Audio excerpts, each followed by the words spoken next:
Hello and welcome to another episode of Sam Talks Technology. I'm really excited because I've got an old friend and an amazing person joining me today. Her name's Claire Lee. She's over in Silicon Valley. She's the global brand ambassador for Silicon Valley Capital. Claire, hello, how are you? Good. I'm great, thank you. Basking in the California sunshine when I'm not inside on Zoom calls. And less of the old, please. Old by time or not old by age?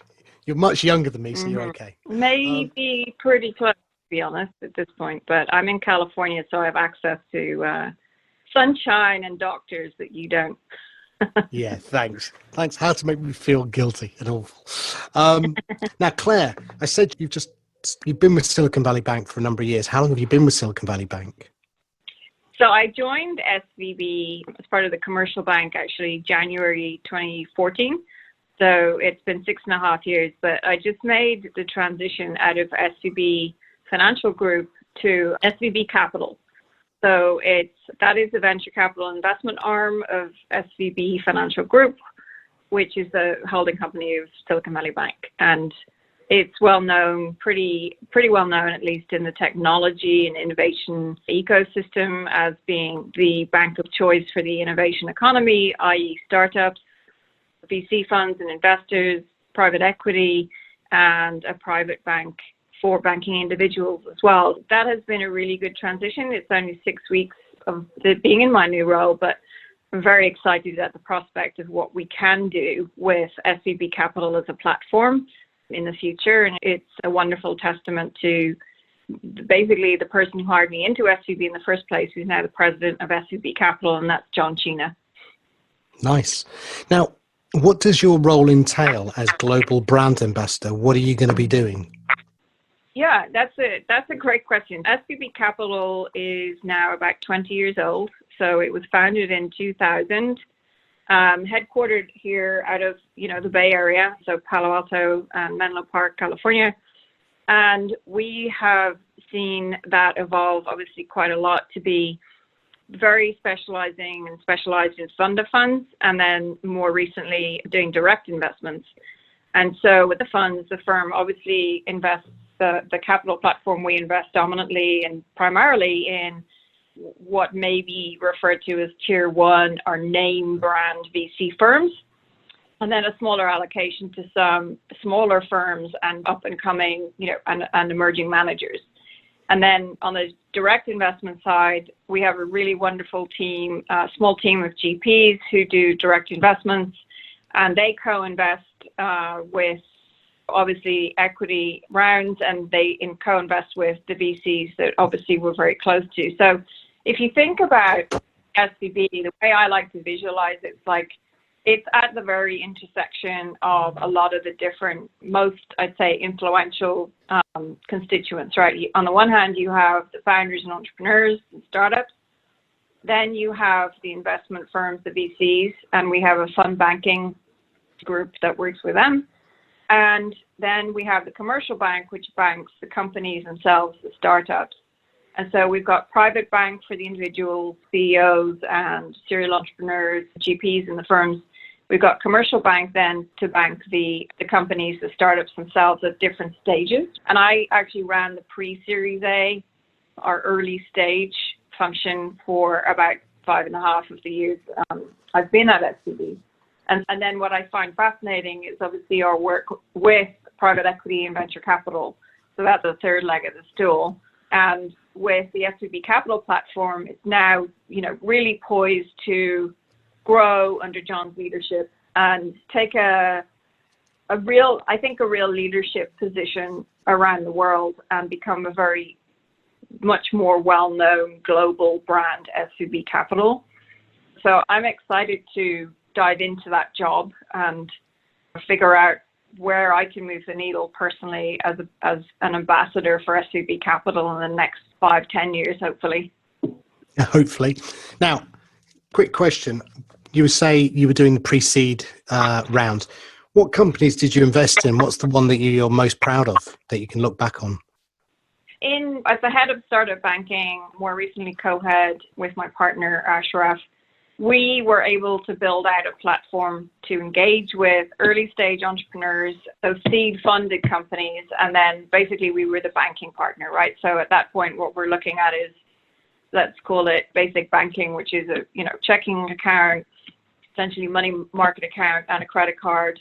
And then they're table stakes. That's just the basics. And then on top of that, what we spent a lot of time looking at was how do we create more value beyond banking and really help entrepreneurs in other ways beyond banking, right? Because that's table stakes, as I said, it's more of a commodity.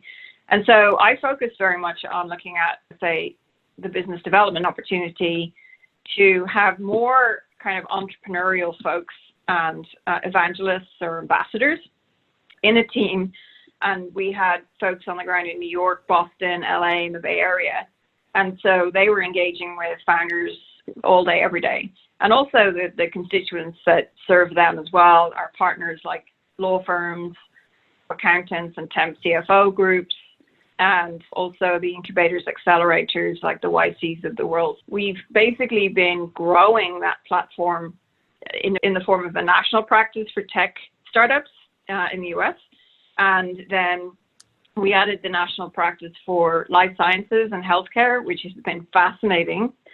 So think of it as tech and healthcare. And then the third layer that we added more recently was the international market development and evangelism role, which is really something we've been doing for a long time. And that is very forward-looking, spending time in emerging markets, pretty much like we started with the BRIC countries.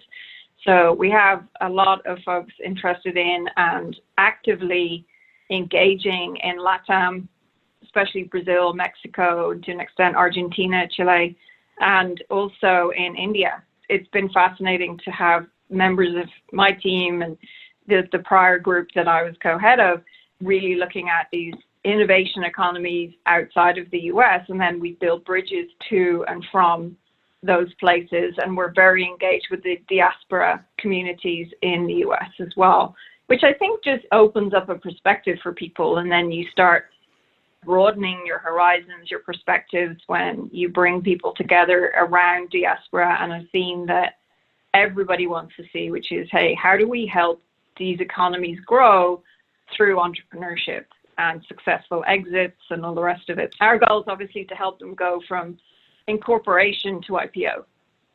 Nice. And you famously, I think, have traveled to 60 plus countries now around the world.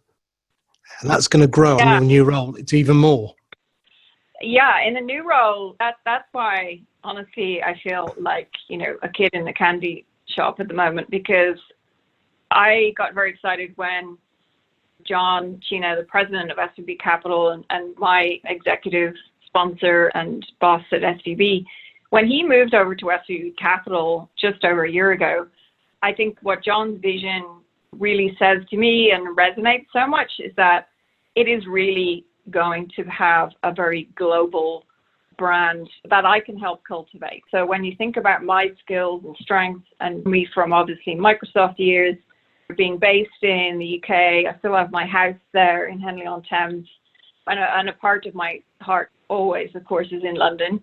But that was really, for me, it felt like it was a base for me to then travel. So I remember thinking, when people said, where are you based? I said, Terminal 5, London Heathrow, the British Airways South. And I'm always going because I think, honestly, I just have an insatiable curiosity for traveling, meeting people, and what I call facilitated serendipity, which is really getting out there, not being afraid to take intros, meet new people, and as I said, broaden your perspectives. My skills and strengths are really connecting and convening, and I've been doing that in various forms throughout the years, and developing programs, initiatives, and solutions for the various constituents in the innovation economy. So if you'd like to think of it this way, I've spent a lot of time, obviously, in startup land, and decades, a decade at Microsoft in emerging markets, basically talking about emerging technologies and helping emerging businesses, aka startups, so emerging. And as a futurist, I think that's where my strengths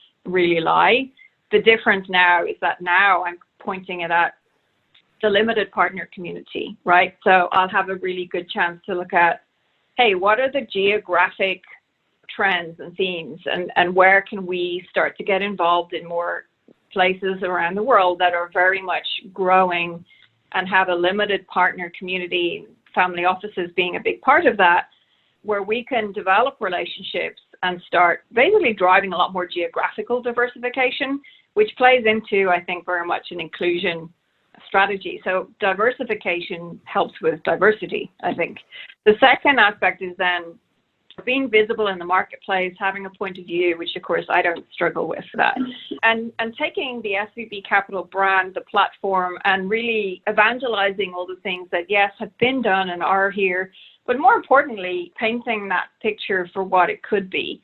And the second probably big pillar there is I am really fascinated to look at, obviously, the brand development, the platform, the strategic capital platform. The vision that John has is very much aligned to how I think the world is heading. And we want to activate a lot more of the constituents that probably previously are dormant or unknown to us. And I can't remember who said, you just don't know what you don't know. But I just see opportunity. Even with COVID and the way we've been having to adjust everything we do and how we do it during the pandemic, it's actually, for me, opened up a lot of more radical and accelerated opportunities that, yes, I was probably thinking about this anyway, and a lot of us probably are, but it's accelerated and acted like a catalyst for some of the things that we've always wanted to do or we think might be the case. And I'm secondly looking at content as an opportunity to say, if access is the product, how do I help people understand more about the industry, about technology as a whole, healthcare, the more adjacent topics such as immigration, education, and disruption obviously means fabulous opportunities all over the globe. And what I want to try and be able to, let's say, map out is, here's a geography with then this growing kind of cluster of innovation, because as we've seen, would say the auto industry, that's how people have evolved. That's where they lean in, and that's how they become a really great specialist country, region, or what have you for certain things. And it's all about playing to your strengths. Leadership for me doesn't mean like retweeting someone else's stuff. It's actually doing the research. It's always based very much around data. So it's data driven. You have a perspective then, and you might see things that others don't.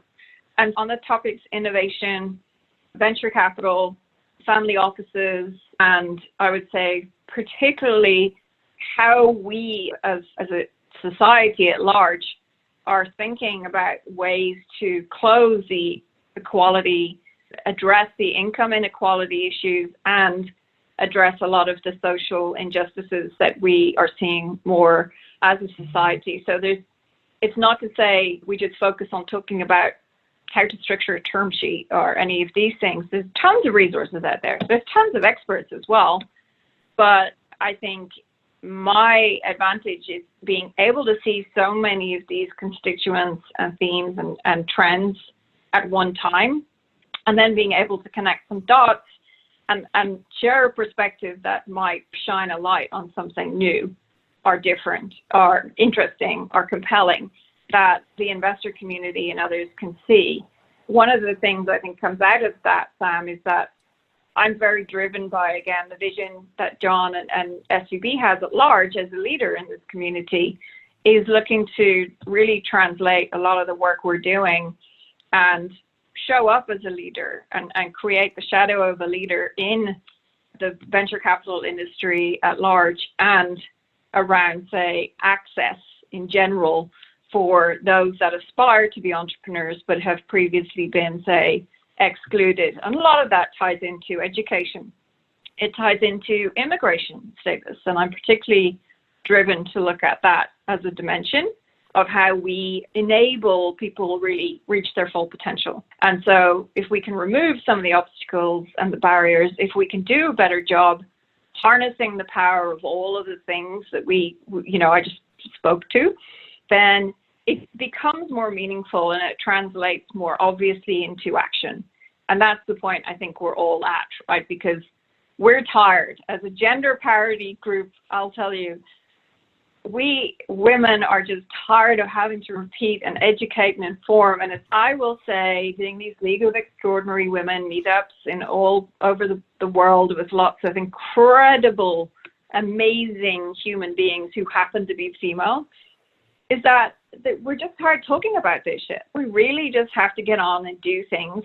And that means holding people accountable. So when you think about venture capital, when you think about the tech industry, when you think about all of the branches of healthcare innovation, which is just insane. I've become lit up by the whole topic of public health and consumer healthcare now, that we will never go back.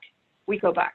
We're at this giant tipping point, I think, for when you combine social injustice, income inequality, access and mobility, and just the fact that social mobility means, can someone like me, who actually doesn't have an Ivy League, college degree and an MBA from all these fantastic schools, can a person like me actually get enough support, experience, mentorship, validation, encouragement, opportunities, doors opened for me to actually succeed in the same way that someone who does have an Ivy League school education on their resume?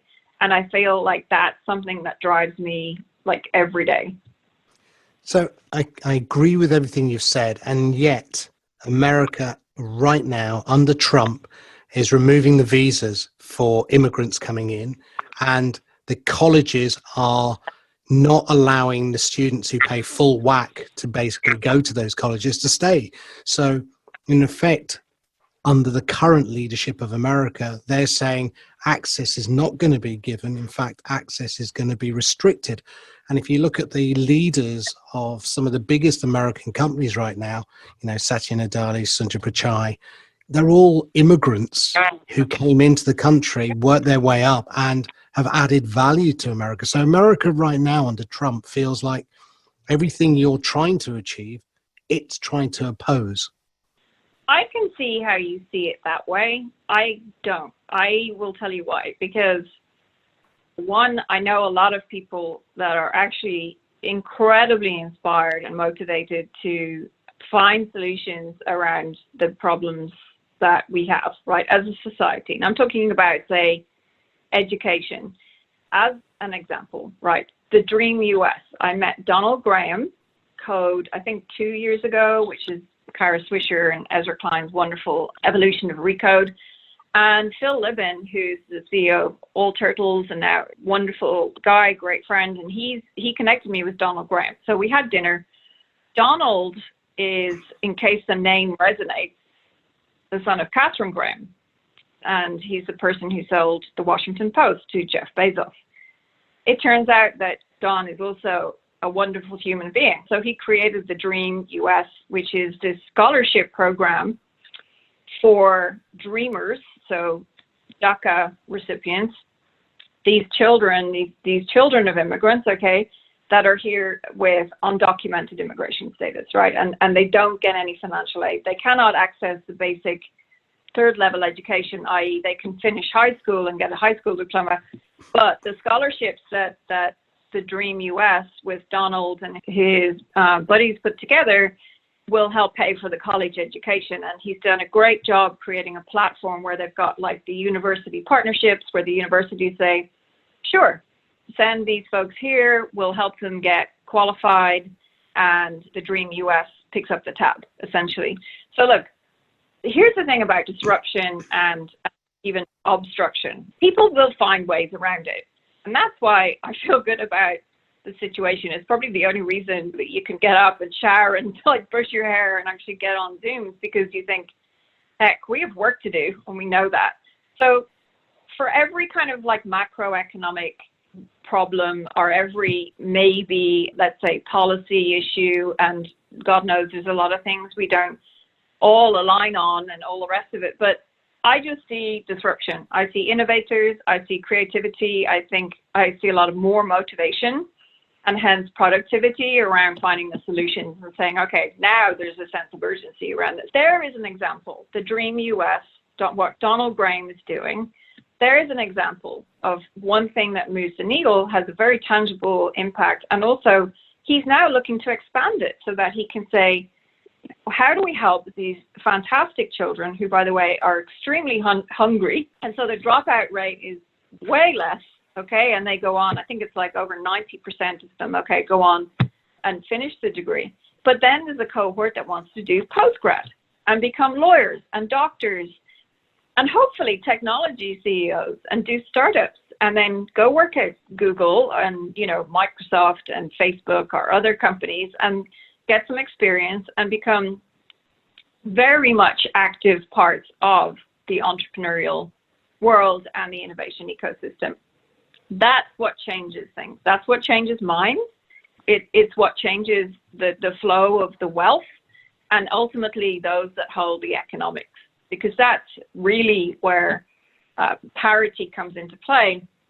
When you have more ethnic diversity and more gender parity and just balance, right? That's all this diversity and inclusion stuff is. It's about balance. And that's when I think we see the economics getting into the hands of those who currently may not have had it in venture capital and other pieces of our really important world, like education and healthcare innovation. Yes, there are barriers. There are obstacles. And let me just be clear, I am always hopelessly optimistic that there are a lot more people who stand up and say, gosh, here's a great opportunity to go and do this. And for every action, there's an equal and opposite reaction.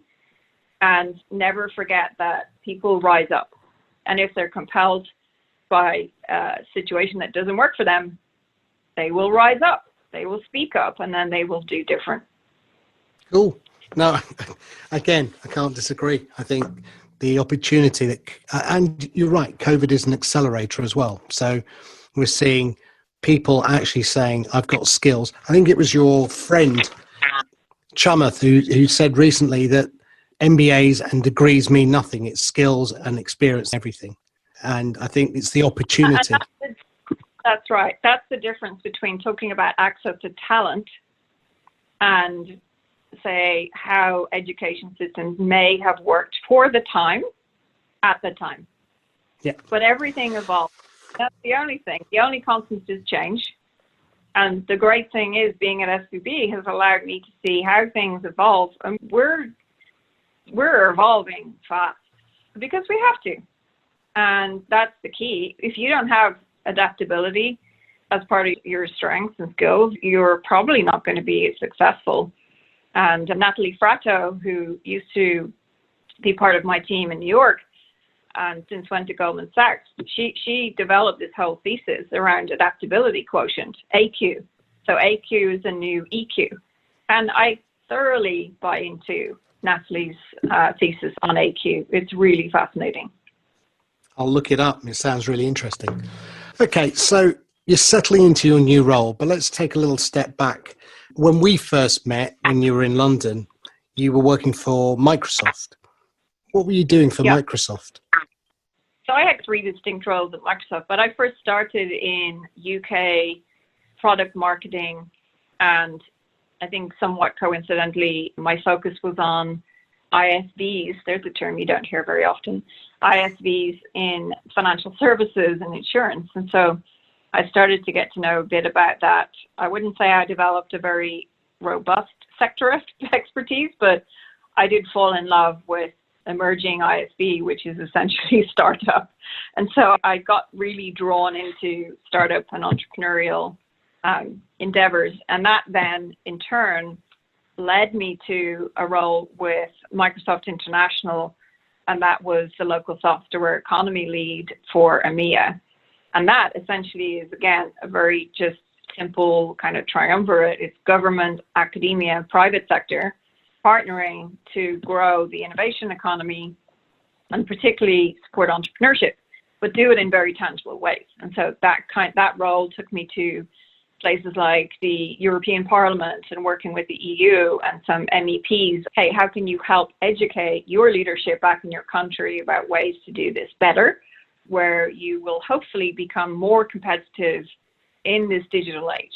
So that was fascinating. And that's pretty much the time I will say I spent time on planes. I traveled a great deal. It was amazing. My only currency at the time was my trainers, my running shoes. And I remember running in Seattle one week, and then maybe the end of the week I'd be like running in like Johannesburg with a bodyguard. And then the next week you're in Muscat in Oman or something. And that was a wonderful chapter in both my career and my life. And so working with startups and coming up with policies and programs that really move the needle. As I said, I'm not a fan of just talking about it and generating like 100-slide PowerPoints. That's not going to help anyone. But it was great. Like we did cool things like we had like Partnership for Lebanon in Beirut, and I was lucky to spend time there, and I fell in love with that city for obvious reasons. And John Chambers, who at the time was still heading up Cisco, wonderful gentleman. He since recently actually did some work with Acceleprise and SVB.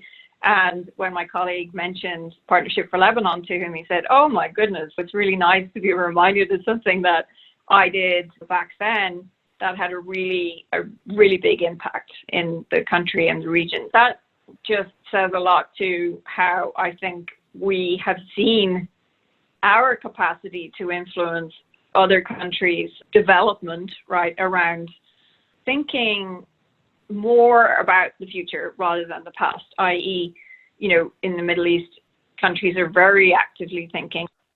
The move from reliance on oil and gas and other income and revenue to a scenario where GDP actually will come primarily from, startups, innovation, technology, healthcare, and all the advances I just talked about. So that was the first part of your life in Microsoft. Where did you move on from there? You had 3 parts. I did. So UK was first, international second. The third was being part of the emerging business team, which is really the corporate HQ. So I actually worked for corporate vice president of the emerging business team and the founder of that team and of Microsoft Silicon Valley, Donald Lewin. And he suggested I come to the US and said, why don't you take all your work on global partnerships, your work on Microsoft BizSpark and local software economy, come to Mountain View. The campus is in a sunny part of the world and not in Seattle, where it's more, let's say, akin to the UK's and Irish climate. Can I just remind you, you are Irish. What are you seeking the sun for? I think you've just explained it in that sentence, right? I don't need to go to Spain and quarantine for 2 weeks now. I can walk out my front door with my coffee in the morning, sit down under the shade in probably temperatures that you guys only get for maybe 1 or 2 weeks in June if you're lucky. So it Days, just leads we're thinking. to really, it's just a really active outdoorsy lifestyle, which really suits me and my kiddos, and it's gorgeous. Okay, so now you're living in Silicon Valley. You're living in California. What is the next stage for you? You did something quite amazing, which was you went on to Steve Ballmer and a trade mission with him. Oh yeah, so that was during my time in Microsoft UK, and how that came about is that a wonderful gent called Paul Smith, not the guy who makes the really nice suits and shirts and flamboyant fashion, but a different Paul Smith, and he was really keen to help UK CEOs and technology entrepreneurs and companies that were essentially known to me at the time and building their platform on Microsoft technologies, take them to Southeast Asia to see the opportunity for outsourced development. So it was always driven by, again, how do we help the startup? How do we help the CEO? Paul and I became firm friends, and that was the genesis of this trip to Vietnam. And I will say it was a total coincidence that the CEO of the company I was part of happened to land in the same place the same day. And when we collided, which was rather funny, he said, "What is a bunch of English people doing here?" Explained it, and he said, "Oh, that's fascinating. That is a really good idea." Southeast Asia, like Vietnam, Philippines, definitely Indonesia has probably got one of the largest developer populations on the planet. just don't get as much exposure as they may in, say, Western Europe. And so we were able to connect UK companies with the opportunity to have outsourced dev teams over there, which is, as I said, going way beyond just say, here's a set of tools and solutions and here's how you build stuff, but going beyond that and saying, here's how you can build a company efficiently by leveraging the great skills and developer skills in Southeast Asia. So that's why we were there. Cool. Now, you went on, when you were in America, you went on to work on a project called GES. What was GES? Yeah, so the third and final chapter at Microsoft, moving to Mountain View, February 2011. Hard to believe it's that long ago. And my time at Microsoft in those 3 years after first arriving, the focus was very much on looking at global partnerships and opportunities to partner as a leading technology platform company, take a leadership position around, again, this theme of local software economy. So we had, as an emerging business team, we had a remit and a mandate to engage with emerging businesses, aka startups, and help them understand how they can leverage emerging technology. So become early adopters of some of the services Microsoft was developing at the time. Windows Azure was something that obviously we were tasked with evangelizing, and that's done pretty well. So that's good. And then the third kind of leg of that stool is looking at emerging markets. And so we always had a really healthy, I'd say, viewpoint and perspective, and it's a global perspective, right? It's not a kind of myopic, we just do things in the valley for the valley with other people in the valley. And so that's been a really consistent theme, like of the leadership throughout these years. And so I'm pleased that Daniel Lewin, the corporate vice president I worked for in Mountain View, and the person who sponsored my visa over here, really believed very strongly in our ability to move the needle. Long story short, Global Entrepreneurship Summit, which was being put on annually, and a lot of other great initiatives like that were being driven out of the US State Department and the Office of Global Partnerships. And so I became connected and really brainstormed a lot with the folks in that team at the time, Chris Balderston, and this was all when Hillary Rodham Clinton was Secretary of State. So Secretary Clinton, again, was very committed to the gender diversity issues, of course, the need to really empower more women in these economies and these markets. And then she would talk a lot about the shift from trade to aid and the way we need to help economies move from aid to trade, so that they're not just looking at, obviously, money coming from the US and other countries in the United Nations, but more broadly trying to foster more entrepreneurship locally and create some more kind of domestic economies and such. So that's how I ended up working on GES. It was with Secretary Clinton, her staff at the Office of Global Partnerships, continues to be led by a great friend of mine, Thomas DeBass, and he's been a fantastic partner in crime, really figuring out stuff that could make a difference and taking delegations from the US, including investors, to other parts of the world. So there was probably three things we did that I have to just maybe mention quickly. One was we brought the first demo conference to Africa. So Demo Africa was born and executed on during our crazy brainstorm and the art of the possible conversations. And so we were able to do that. Secretary Clinton was pretty hands-on in that. And when I mentioned it to her, I think I saw her last summer, that this is continuing, she's like fascinated. She was actually emotional. She said, that's amazing. Something we did is continuing.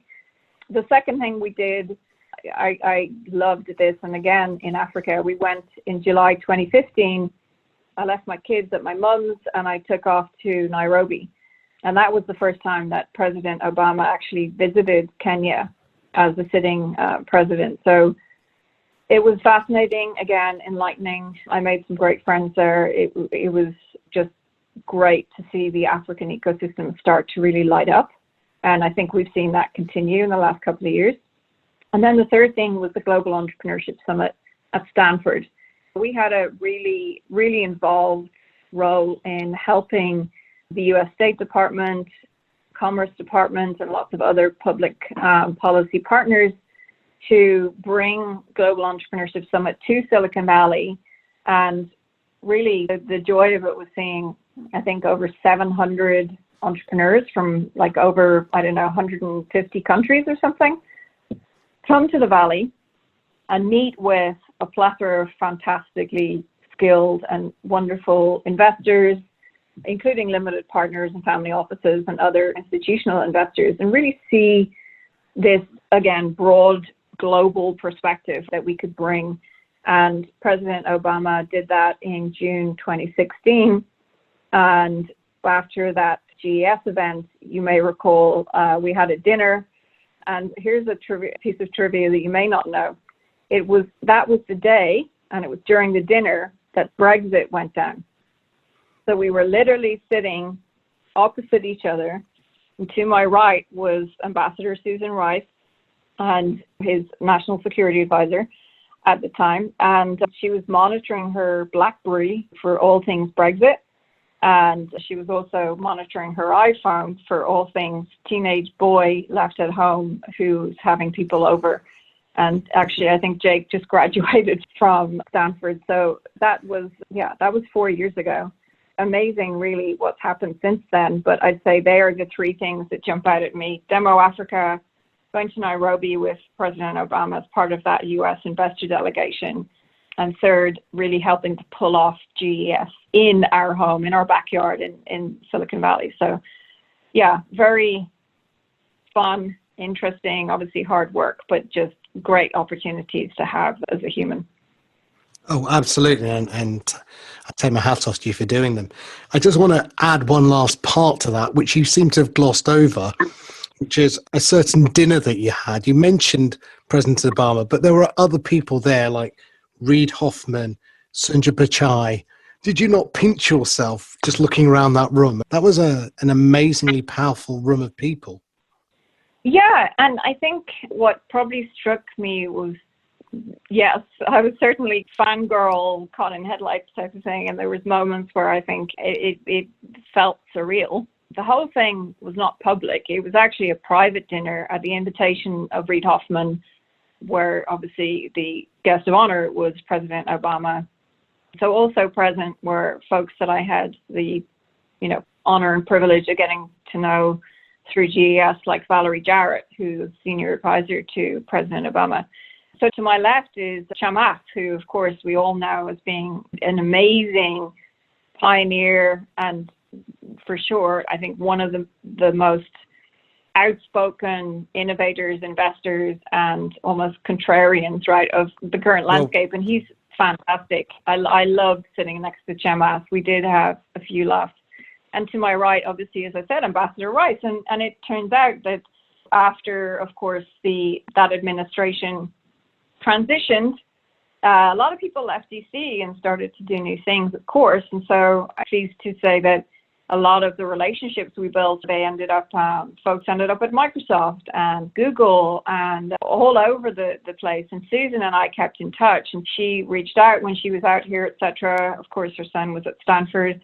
We became friends. We started really debating a lot of stuff together. In the last 4 years, one has needed quite a bit of therapy from other like-minded individuals, and sometimes that was over a necessary glass of wine. I think Hillary Clinton said Chardonnay helps in the first year, where she was asked, "What are you doing? How do you coach this?" So I thought that was funny. The relationships that are formed under those kinds of circumstances are just transcendent. You wouldn't have thought that we'd ever collide with each other and resonate, I think, in the way that we do. And Mary Grove, another great human being and good friend, who was the lady who really founded and developed Google for Entrepreneurs, which became Google for Startups. And of course, I visited Campus London many times. And so Mary, again, was you had none of this kind of, let's say, competition over Microsoft or Google. And at that time, actually, I was at Silicon Valley Bank, and thankfully the leadership at SVB really believed in investing time and effort into supporting it. I look at the table. I actually did, I must confess, pick up the table settings, the name places, and I gathered those and I went home and I took a photo. And when it pops up in my memories and the Medium post that I wrote afterwards with a picture of it, there were no pictures of us being taken. We weren't allowed to have our phones in the room, which is standard practice from a security perspective. And so there's no pictures of me with the man himself. And what a wonderful guy, honestly. It was just a fascinating conversation. And not only was that the day Brexit went down, so think about how upset he would have been when immigration reform bill didn't pass in the House the same day. Honestly, for him to show up at all and be that positive, engaging, inspiring after all these things are going down was pretty special. And upon his exit, he stood up and he nodded at Ambassador Rice and said, "Okay, I better go call Cameron." And we had a brief goodbye and a handshake and a hug, when back then you could hug each other and shake hands. And he said, "Goodbye, my Irish cousin." So I told him about the O''BAMA and Obama, and he said, "Yeah, I'm definitely part Irish." So we shared that. Wow. Okay, I have officially become green with envy, because top of my fantasy list of meeting people would be Obama and having a dinner. Congratulations for having that one. Thank you very much. I've always wanted to do fantasy dinner party as a product. So maybe you and I can brainstorm on that and who do you have at your fantasy dinner parties? And gosh, we have a lot of people we'd like to hang out with the same way we did back in 2016. The other person I'd love to meet is Michelle Obama. I think what an amazing woman she is as well. One day, you never know. You never know. I can only be hopeful. Yeah. Stick with me. We'll make great things happen. You said it here first. Now, you've had a consistent theme when I listen to everything you've talked about. I think you actually, on the top of your Medium post, sum yourself up pretty well, which is optimist, activist, futurist, mother, builder, and connector. If you were doing a Simon Sinek, what's your why and purpose, it would be to connect other people so that they can grow their whatever it may be. And it seems that that's been your consistent theme. Did you always think that was what you would do when you started out as a young girl in Ireland at IBM and before you moved on? Did you always think, could you envisage that? Were you always a good connector before that, as a natural connector? That is a great question. I don't think I've had that before. I think the short answer is no. I don't recall as a child feeling any different or compelled to do one thing or another. I don't think I had a conventional approach to thinking about life. I was certainly very immersed in the time and the whatever is right in front of you. And so to that degree, I will share that. I don't know if it's a blessing or a curse or maybe both, but I am rather impetuous, spontaneous, and opportunistic. And I get very excited very quickly about certain opportunities, and I move fast. I think that's the other factor.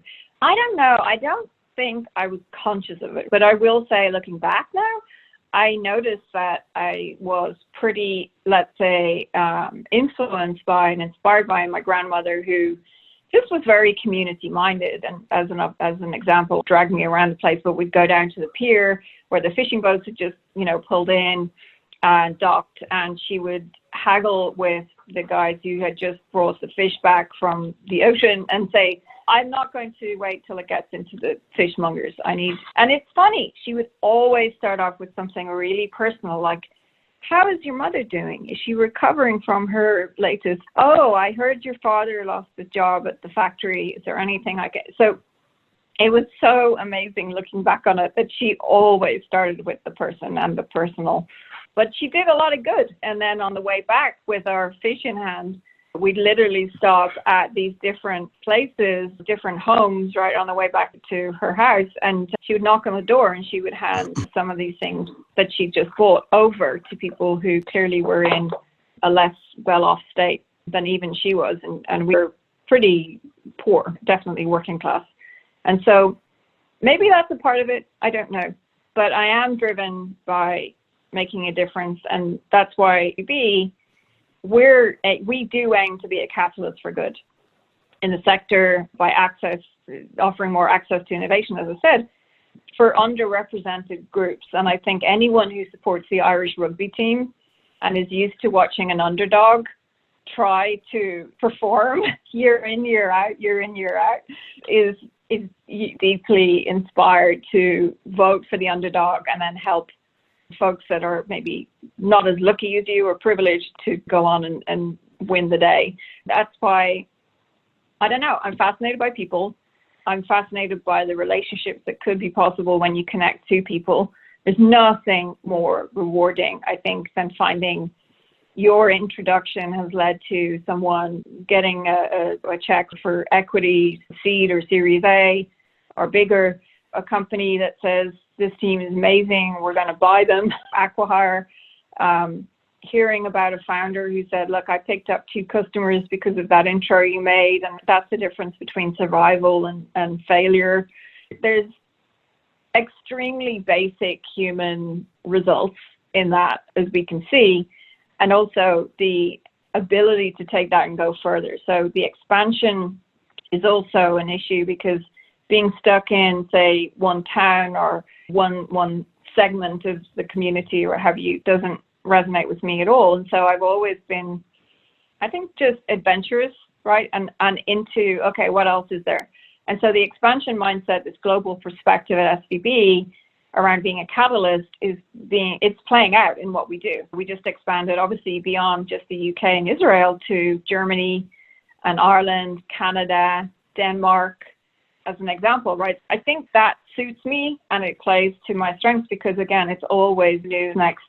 How else can we do this better, faster, with more people? So yeah, for sure, the most rewarding thing, apart from my children and incubating those 2 startups, is being able to do that with others and seeing that play out in other people's lives. And then we pay it forward. It's good karma. And I'm hoping at some point we get to compare karma points, and maybe I'm not the bottom of the league. No, I think it sounds like you've actually landed on the perfect job for you. It just sounds like you've got the dream job. Your skill set, your personality combined together. I do. Now, it says at the top of your tweet, it says, she was on a journey that required her to be fierce. She was up for the task. Would that be a good summary of you? Yeah. Yeah, there's a fire in my belly. There's a desire to leave the campground in a better place than you found it, which is a phrase my colleague Chris introduced me to.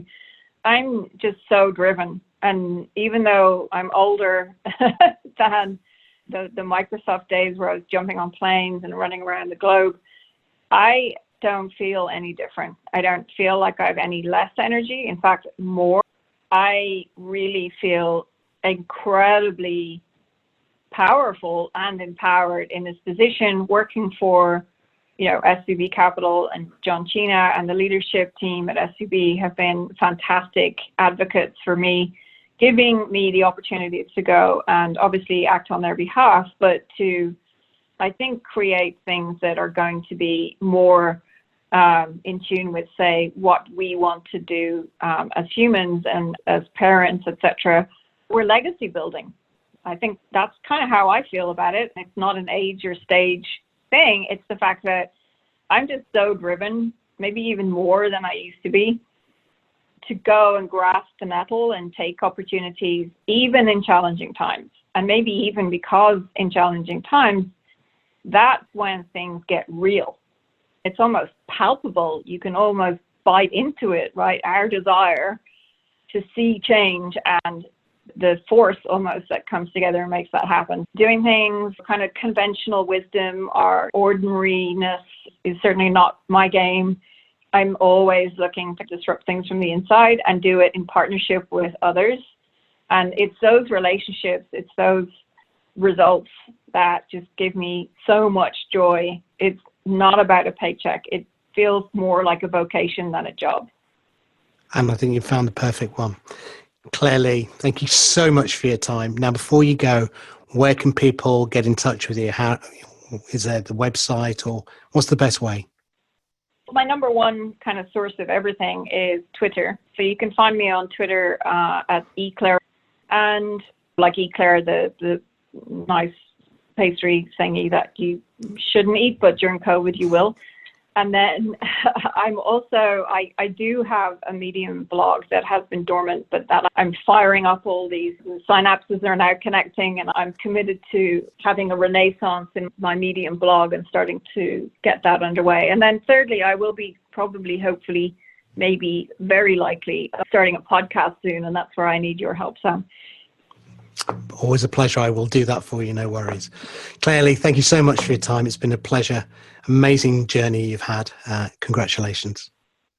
Thank you, and I feel the best is yet ahead. So I'm really lucky to have all of this in front of me. Thanks for having me. Pleasure.